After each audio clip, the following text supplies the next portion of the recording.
Bismillahirrahmanirrahim. Assalamualaikum warahmatullahi wabarakatuh. Innal hamdalillah wassalatu wassalamu ala asyrafil anbiya wal mursalin wa ala alihi wa sahbihi ajma'in. Qala Allah fil Qur'an, a'udzu billahi minasy syaithanir rajim. Bismillahirrahmanirrahim. Ya ayyuhalladzina amanu udkhulu fis silmi kaffah wa la tattabi'u khutuwatis syaitan innahu lakum aduwwum mubin. Wahai orang yang beriman, masuklah ke dalam Islam secara keseluruhan dan jangan ikuti langkah setan.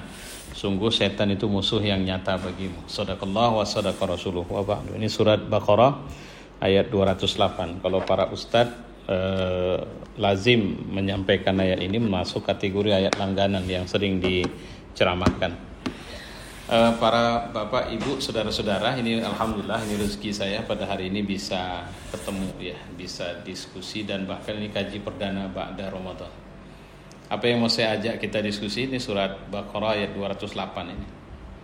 Ya, ini surat yang sekaligus menegaskan pentingnya kita menjadi muslim. Begini, menjadi muslim sebenarnya bukan sekedar kita sudah beragama Islam. Menjadi ini how to become, kalau bahasa Inggrisnya bagaimana menjadi, bukan sekedar ada tapi mengada. Jadi kalau sejarah hidup kita ini jangan sejarah hidup yang record biografi kita cuma sejarah tanggal lahir sama tanggal mati di kuburan, di atas nisan dituliskan si A lahir tanggal sekian meninggal tanggal sekian, itu adalah biografi hidup, tidak ada yang lain-lain. Ya, berapa banyak Islam di muka bumi sekarang diperkirakan lebih 1,5 miliar. Yang 1,5 miliar itu paling banyak di Indonesia. Jadi artinya Indonesia lah yang paling banyak memiliki sumber daya untuk mungkin menampilkan wajah Islam, menjadi duta Islam dalam semua lini.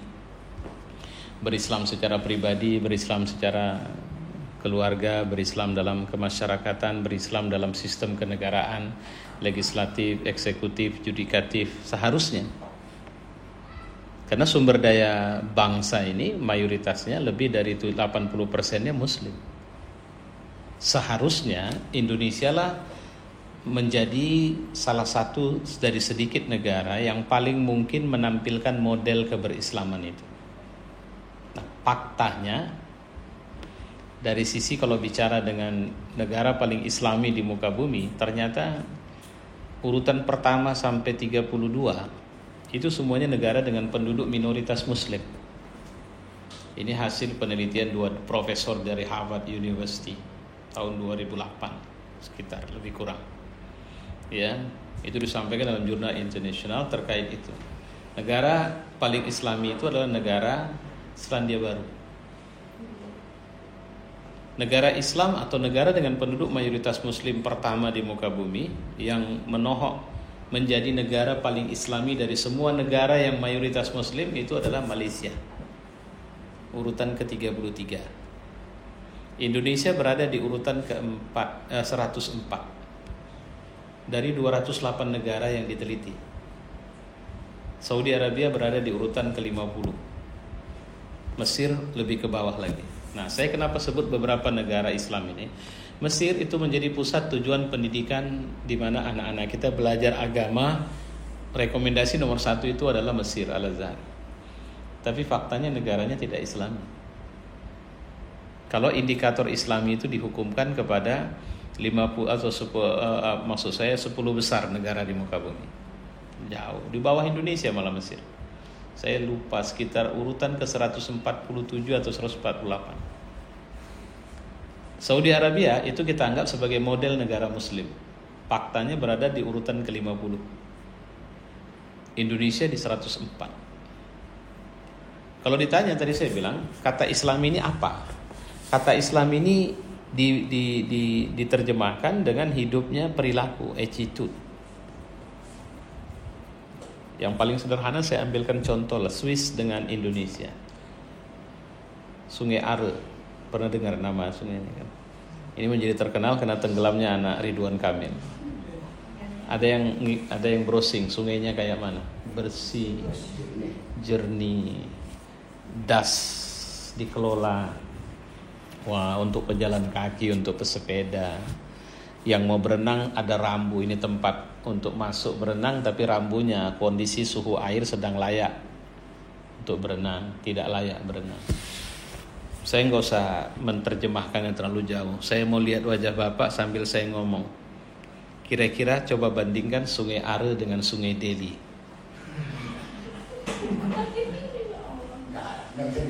Nah itu maksud saya. Jadi saya nggak perlu dapat jawaban kan. Artinya maka saya bilang sambil saya lihat wajah Bapak, dan saya menduga kuat, dan apa yang saya duga ternyata terbukti. Kenapa? Nggak usah dijawab lah. Udah disitulah semua maknanya. Artinya Sungai Delhi itu ada di satu kota yang penduduknya mayoritas Muslim. Muslim di Medan berapa persen? Ada 70%. Lebih kurang. Tapi adakah pengelolaan positif? Atau yang kita bisa lihat itu merupakan imbas dari kita beragama Islam dalam pengelolaan sungai. Tunggu ya, tadi saya mengawali dengan mengatakan menjadi Muslim itu sebenarnya Indonesia punya sekian banyak sumber daya untuk bisa menampilkan Islam. Islam yang become, Islam yang hadir, Islam yang muncul, Islam yang nampil.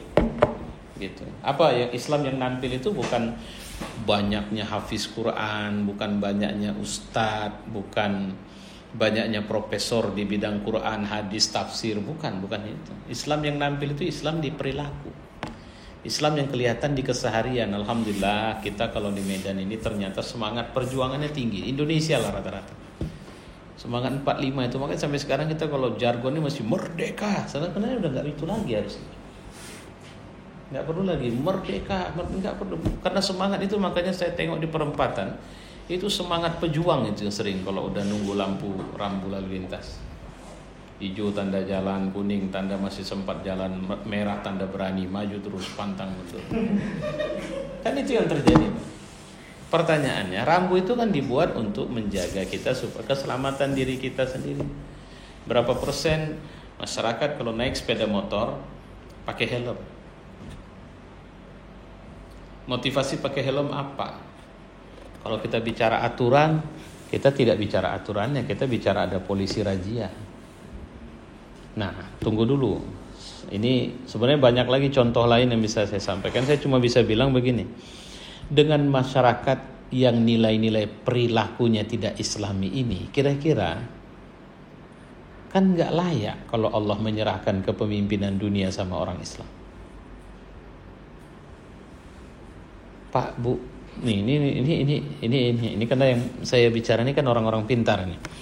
Saya mau bilang begini. Indonesia ini negara besar, penduduknya 270 juta lebih. Oke.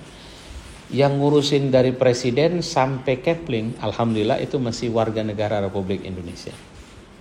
Jadi kalau sekedar ngurusin rumah, aturan KTP apa, KK masih kita lah. Tapi saya mau tanya, yang ngurusin emas kita, yang ngurusin nikel kita, yang ngurusin laut kita, minyak kita, yang ngurusin litium kita, siapa? Itu bukan bicara siapa memimpin apa, itu bicara kemampuan berpikir. Bagaimana menghargai itu semua, karena itu butuh manajerial, butuh organisasi, butuh skill, butuh profesionalitas. Pertanyaannya, kenapa enggak Allah serahkan sama kita? Minyak kita pengelolaan atau eksplorasi. Kenapa orang asing yang ambil minyak kita? Kenapa orang asing yang tambang emas kita? Karena jawabannya kita tidak Islami di situ. Sebenarnya saya ngomong ini bisa nangis nih, karena fakta itu. Memang realitasnya begitu. Karena Allah akan serahkan bumi ini kepada manusia yang mampu menghargai potensi yang sudah Allah kasih. Maaf cakap ya. Ini saya tidak sedang bicara dengan pendekatan politik. Saya juga nggak ngerti ini konsultasi lingkungan hidup. Saya mau tanya sama Bapak, walaupun nggak perlu Bapak jawab sekarang, Ibu. Tepat nggak itu? Ibu kota ditaruh dengan menghabisi sekian banyak hutan di sana. Saya tidak bicara politik nih. Saya bukan orang politik. Tolong pahamin itu. Karena banyak kali orang yang mengira saya orang politik. Enggak, saya nggak ada hubungan dengan partai politik. Kita dulu waktu anak-anak hutan paru-paru dunia. Tapi paru-paru itu rusak sekarang. Indonesia paru-paru kita ini mungkin udah kena cancer. Berapa banyak hutan kita yang dirambah tidak baik. Siapa itu? Allah bilang dalam Quran ketika dalam surat Saba misalnya, ada satu negeri yang semula itu baldatun thayyibatun wa rabbun ghafur. Itu negeri yang aman, sentosa, adil, sejahtera, makmur. Itu kerajaan Saba. Dalam surat Saba. Tapi karena mereka kufur atas karunia yang Allah kasih, apa yang terjadi? Negeri itu akhirnya Allah luluh lantakkan. Peristiwanya diawali dengan hancurnya bendungan yang mereka buat. Sehingga negeri itu sekarang menjadi negeri yang kering kerontang, yang dikabarkan minus potensi minyak. Padahal ini di Arab, itu Yaman sekarang. Penghasilan atau potensi alam mereka tidak ada yang bisa dibanggakan atau bisa jadi sumber devisa mereka. Kenapa? Kehilangan kemampuan mensyukuri nikmat yang Allah kasih sama mereka. Jadi saya tidak bicara dengan pendekatan politiknya, saya bicara dengan yang lain. Kenapa yang ngurusin aset negara, sumber daya alam kita malah bukan kita? Apa yang hilang dari kita? Ya itu tadi saya bilang, apa yang dibilang oleh Muhammad Abduh ketika dia ke Perancis, orang tanya bagaimana pandangan dia tentang Paris, apa jawaban dia? Aku banyak nemukan Islam di sana, tapi orang Islamnya nggak ada. Sementara di negeri kita, Mesir, aku banyak jumpain orang Islam, tapi Islamnya nggak ada. Bisa memahami kalimat itu? Yang hilang itu Islam yang nampil dalam bentuk realitas, perilaku, Pak. Padahal Nabi SAW pernah bilang begini, innama bu'istu liutammima makarimal akhlak. Aku ini diutus untuk menyempurnakan akhlak. Ya, akhlak. Bahkan sebenarnya proyek besar Nabi Muhammad itu adalah akhlak. Boleh tahajud tiap malam, akhlaknya apa setelah tahajud? Boleh pergi umroh tiap tahun, akhlaknya apa setelah umroh? Boleh rajin puasa sunat, saya puasa. Akhlaknya apa setelah rajin puasa? Jadi semua output ibadah itu adalah akhlak. Tapi faktanya nggak usah kita bicara ngadapin atau berkompetisi dengan kekuatan global dalam ekonomi, sosial, politik, seni, budaya dan sebagainya. Nggak usah kita bicara. Ternyata faktanya akhlak untuk bersaudara saja kita nggak ada. Penyakit kita di Republik ini, dan saya pikir itu diidap juga oleh para ustadz, bahkan ustadz-ustadz kondang kita. Itu penyakit polarisasi, menganggap aku yang paling aswaja, ahlu sunnah wal jamaah. Kalau dia itu ahlu bid'ah, itu maksiat, itu orangnya sesat dan sebagainya. Kita lebih pandai menghancurkan ketimbang membangun sekarang. Kalau Islam tidak begitu seharusnya. Pengajian makin soleh orang, muncul penyakit makin menganggap dia aja yang layak surga, orang tak layak. Itu yang muncul dari kita. Ngelihat orang-orang bermaksiat yang muncul hujat menghujat. Seakan-akan kita sudah dapat SK pasti masuk surga. Sementara orang sudah kita dapat bocoran dia pasti masuk neraka. Jadi yang terjadi itu tadi, di antara kita potensi yang punya, dan ini saya tidak bicara dengan kelompok muslim yang mereka ini tergolong orang abangan yang dari sisi amal banyak maksiatnya ketimbang amal solehnya. Saya bicara dengan orang yang rajin ke masjid. Bahkan Bapak mungkin dengar di Medan ini, masjid itu kalau makin banyak infaknya, saldo kasnya, makin sering orang tuh bertengkar. Tidak 1-2 masjid loh Pak yang berurusan ke kepolisian, ke kejaksaan. Ada masjid di Medan, tidak satu ya, masjid yang saldo infaknya lebih dari 1 miliar. Tapi juga kemampuan mengelola potensi atau apa yang sudah ada itu juga tidak bagus gitu. Nah, yuk, ini sekedar renungan awal saja ya. Karena menjadi muslim dan soleh, kesalahan kita adalah memahami kesolehan sering hanya di wilayah ibadah personal. Tadi saya mengatakan Islam ini adalah nilai, aturan, sistem, ajaran yang seharusnya dia bisa terimplementasikan di semua urusan pribadi, kelompok, kemasyarakatan. Dan siapa yang paling mungkin bisa hadir menjadi contoh Islam yang hadir itu adalah Indonesia. Karena Indonesia komplit, potensinya cukup. Tapi sayangnya Indonesia buruk. Mungkin kalau bapak kurang setuju dengan apa saya bilang, boleh ibu-ibu boleh discuss kita, nggak masalah. Tapi cobalah sekarang berdirilah kita di dunia global. Kira-kira apa sih yang bisa kita banggakan sebagai warga Indonesia di mata dunia sekarang? Kasih saya sama saya 1 atau 2. Apa yang kita buat, I am Indonesian gitu. Saya ini orang Indonesia. Apa kira-kira? Kalau dulu masih zaman anak-anak itu, Indonesia adalah rakyat yang bangsanya ramah tamah. Sekarang apa? Beringas. 3 tahun COVID begitu muncul waktu bisa sekolah, anak-anak kita lebih banyak konvoi pakai sepeda motor keliling, bawa celurit, bawa parang. Terus ada yang mati karena mereka tawuran. Sekarang setelah mungkin merasa udah begitu nyaman konvoi bawa parang, mulai belajar jadi begal. Karena yang ketangkap selalu rata-rata masih culun-culun, masih muda-muda, anak-anak SMA. Ada apa dengan republik ini? Tiba-tiba kita dihadapkan sebab dalam isu besar, mohon maaf, Al-Zaitun. Saya bilang, Al-Zaitun ini nggak ribet menyelesaikannya kalau memang ada kemauan. Al-Zaitun ini pertama dia persoalan agama, Islam. Dan ini nggak usah campurin, biarkan majelis ulama memutuskan, karena ini urusan agama. Kedua, urusan politik. Urusan politik yang dimaksud di sini, ini bukan persoalan di rezimnya Pak Jokowi. Ini dari zaman Pak Harto. Al-Zaitun itu aman. Ketiga, baru urusan, kalau saya bilang juga masih menyangkut urusan hukum dan politik juga terkait pergerakan KW9 atau N11. Udah selesaikan itu. Itu N11 urusan Pak Mahfuz. Urusan masalah dia menyatakan Indonesia tanah suci, bukan Mekah, bukan Madinah. Kemudian Al-Quran itu kalamnya Muhammad, bukan kalamnya Allah. Itu urusan MUI. Selesaikan MUI. Harusnya kan gitu. Ini enggak. Ini seakan-akan ini persoalan paling besar yang sedang menimpa Republik ini.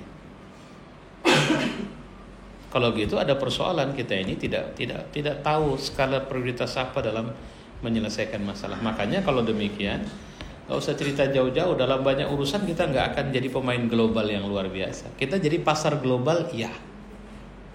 Tapi apakah kita pemain global? Enggak. Gitu. Nah, apa yang Allah mau, itu dia, udkhulu fis-silmi kafatan. Jadilah kalian muslim itu total. Total itu artinya apa? Personal, pribadi. Pribadi itu artinya apa? Pikiranmu, perasaanmu, penampilanmu, bicaramu, diammu, dudukmu, berdirimu, kamar mandi, kamar tidur, makan, minum, buang air. Kau harus kelihatan muslim. Jadi sosok individu itu harus menjadi sosok muslim. Apakah keberislaman itu harus tampil dari formalitas? Enggak. Saya alhamdulillah kemarin difasilitasi Pak Rahmat Sah. Saya dakwah di Bali ada 5 hari. Dan itulah pertama dalam sejarah hidup saya di Bali. Saya nggak muter-muter di Badung sama Denpasar, tapi ke beberapa wilayah di Bali, sampai naik gunung, turun gunung, karena saya masuk masjid, keluar masjid. Apa yang saya temukan?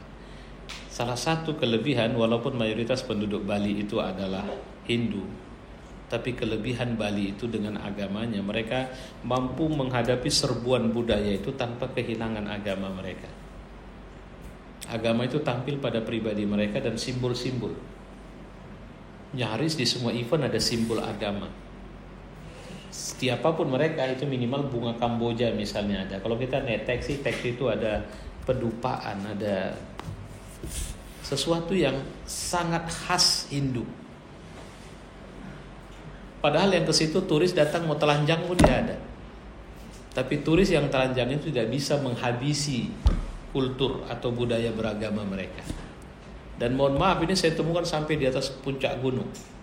Simbol-simbol agama itu hidup semua.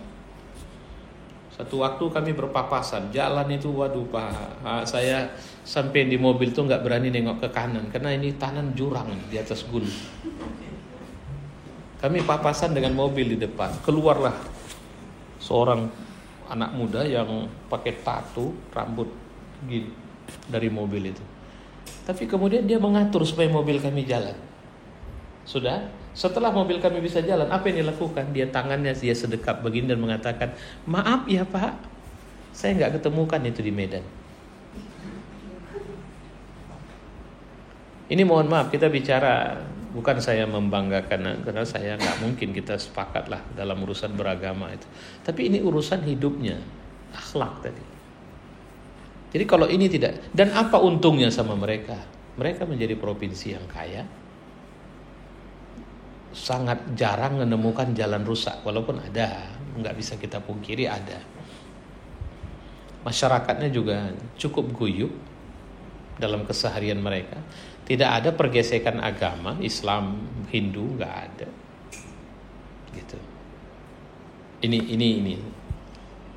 Nah kemudian Islam itu seharusnya nampil dalam semua urusan hidup. Jadi kalau ada anggota dewan, nggak usah pakai ayat di sana. Kira-kira gitu. La taqrabuz zina, itu kan ayat. Dibacakan dalam pandangan fraksi, selesai, jadi bulan-bulanan. Ini bukan pengajian, woi kata orang. Makanya la taqrabuz zina itu harus dipositifkan menjadi apa kira-kira penyakit sosial yang muncul. Panggillah ahli-ahlinya. Apakah kalau terjadi perzinahan merebak, apakah ini mengganggu etos hidup masyarakat kita? Ya, apa dampaknya bagi remaja? Apa dampaknya bagi budaya hidup masyarakat? Kalau dampaknya buruk, ternyata kita bisa kita perdakan. Kita nggak usah bicara zina, kita bicara penyakit-penyakit sosial yang berdampak pada etos hidup masyarakat Kota Medan. Kira-kira begitu. Dan terus terang, disinilah sebenarnya harus matching Bapak konsultan, Bapak Ibu konsultan dalam urusan yang orang bilang ini nggak urusan agama, ini urusan agama. Karena nanti waktu meninggal di akhirat, ibu bapak nggak dihisap urusan tahajud, urusan ceramah, berapa kali kau ceramah agama, nggak ditanya itu. Selesailah kalau sempat itu ditanya, saya yang masuk surga, karena saya yang ceramah, bapak tidak. Nah, tapi ternyata di akhirat itu urusan buang air saja kita ditanya, apalagi urusan lain. Ada berapa? Misalnya kalau hewan kita yang menderita kemarin waktu Covid, siapa yang peduli? Bahkan hewan-hewan yang khususnya yang di kebun binatang. Siapa yang peduli? Kenapa? Karena mereka biasanya makan karena ada pengunjung. Pengunjung akhirnya dibelikan makanan untuk mereka. Pengunjung tidak ada. Menderita betul. Hutan-hutan kita dan sebagainya. Kenapa di gunung ada banjir sekarang? Ada apa itu? Gitu. Siapa yang peduli itu? Bukankah ini bahagian dari tugas kemanusiaan kita? Apalagi menjadi muslim. Udkhulu fis silmi kafah. Totally. Menjadi muslim itu harus total. Total itu artinya apa? Bukan sekedar penampilan, Bu, simbol. Kalau simbol nggak susah. Ini bapak yang mana? Ini bapak lah yang tengah. Ya, besok pagi cari masjid yang bapak nggak pernah ke situ. Tapi datang ke situ bapak sebelum subuh. Pakai jubah, pakai sorban, pegang tasbih. Duduk di saf pertama. Tundukkan kepala. Walaupun nggak tahu apa yang mau dibilang, putar-putar aja tasbih itu. Ya. Saya hakul yakin nanti kalau pas lagi qomat mau sholat, imam yang biasa jadi imam itu sungkan itu maju. Pasti nyuruh bapak dulu. Apa modalnya? Modalnya cuma sorban sama jubah, sama tasbih. Artinya apa? Kalau sekedar formalitas kita cuma dapat untung itu. Tapi ketika Islam, saya sebagai muslim, nih saya Ustaz Abdul Latif Khan, saya sebagai muslim, bagaimana cara saya bisa hadir? Begitu suruh bapak lah, Ustaz sebulan aja Ustaz. Tolong pimpin kantor konsultan kami di sini. Selesai. Lebih banyak saya buat pengajian sama tahfiz Quran di sini nanti. Sehingga pekerjaan yang seharusnya tidak terkerjakan. Makanya idza wusidatil amru bi ghairi ahliha fantazirus sa'ah. Jika urusan diserahkan kepada yang bukan ahlinya, tunggulah kehancuran. Siapa yang dimaksud ahlinya? Yang punya expert, yang punya skill di situ. Ya. Makanya yakini bahwa posisimu dan fungsimu dimanapun itu adalah ruang ibadahmu atau pekerjaan ibadahmu. Wala tattabi' khutuwati syaitan. Jangan ikutin khutuwat syaitan. Tinggal melihat syaitan ini kerjaannya adalah ngerusak. Dia menyimpangkan kita dari tunduk kepada Allah. Kalau menyimpangkan dari tunduk kepada Allah, dia akan mengajak kita merusak sistem. Hutan yang semula harusnya kita rubah jadi taman, malah jadi padang pasir. Itu maunya setan. Yang penting ada keuntungan. Jadi kita hanya bisa mengeksploitasi, tidak bisa merawat. Merusak, tidak bisa membangun. Itu yang terjadi. Dan itu maunya setan dalam semua urusan. Sekarang ini mau pemilu, rame lah banyak orang tiba-tiba nggak pernah senyum jadi rajin senyum, nggak pernah ke masjid jadi rajin ke masjid, nggak pernah silaturahim jadi rajin silaturahim. Tapi urusan dia urusan politik, bukan kepentingan dakwah, enggak ya. Lebih kepada dia mau jadi anggota legislatif, mau jadi bupati, mau jadi gubernur, mau jadi wali kota, mau jadi presiden. Mohon maaf, dan Indonesia ini cenderung kita kurang cerdas. Dalam banyak hal kita nggak cerdas. Pendekatannya pendekatan emosional. Padahal sebenarnya harusnya cerdas ini. Indonesia ini sebenarnya, kalau mohon maaf ini ya, kalau saya mau jadi presiden, saya harus bicara APBD kita, sumber daya kita apa yang bisa dikelola sebagai anggaran. APBN kita itu pendapatan negara itu dari mana sumbernya? Berapa? Utang kita berapa? Saya harus bicara dari situ. Kalau saya sih. Untuk apa 5 tahun ke depan? Saya punya rencana Indonesia harus seperti ini. Utang harus saya tekan menjadi sekian. Kemudian saya harus punya agenda jangka panjang. Itu dunia pendidikan. Anak-anak Indonesia harus menjadi anak-anak hebat. Ingat Malaysia. Tahun 60-an Malaysia itu masih belajar sama Indonesia. Dosen, guru banyak dari Indonesia. Sekarang Malaysia jauh lebih pesat dari Indonesia. Walaupun dalam urusan pengembangan fisik, kita juga sudah mulai menyusul. Wala tattabi'u khutuwati syaitan innahu lakum aduwwum mubin. Syaitan itu musuh yang nyata. Syaitan itu bisa manusia, bisa jin. Di Indonesia ini kayaknya jin udah banyak yang pensiun. Kenapa? Karena udah kalah saing sama syaitan manusia. Ya. Jadi banyak setan yang dibebas tugaskan. Ya, bahkan jadi mainan manusia, uji nyali, semua itu kan setan semua yang diganggu. Udah pingin tenang nih orang itu, tapi digangguin terus.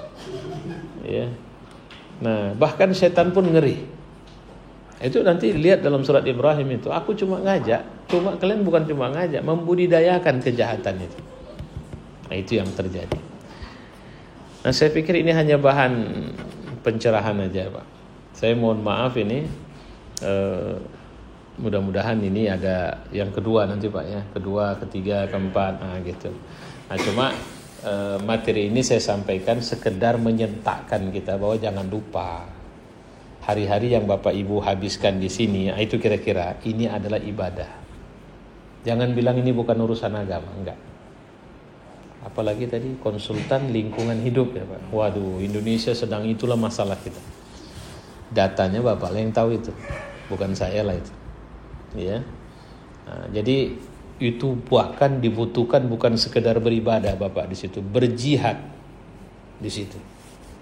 Ya, menyadarkan orang untuk memahami perlunya mereka punya lingkungan hidup yang sehat itu juga tidak mudah. Ada orang karena punya duit mana peduli dia babas habis. Nah, ketika kita bicara begini dia tinggal bilang, "Alah, kau tetapkan saja hargamu. Ini ceknya. Kau buat saja, ku kasih sama kau 0-nya 9, angkanya di depannya berapa terserah sama kau." Selesai, hilang idealisme itu. Mungkin beda Pak ya, antara konsultan dengan pemerhati kali ya. Iya, ini saya pemerhati. Pemerhati lebih parah, kemana yang lebih parah ini? Kalau konsultan ini kan ya bisa kita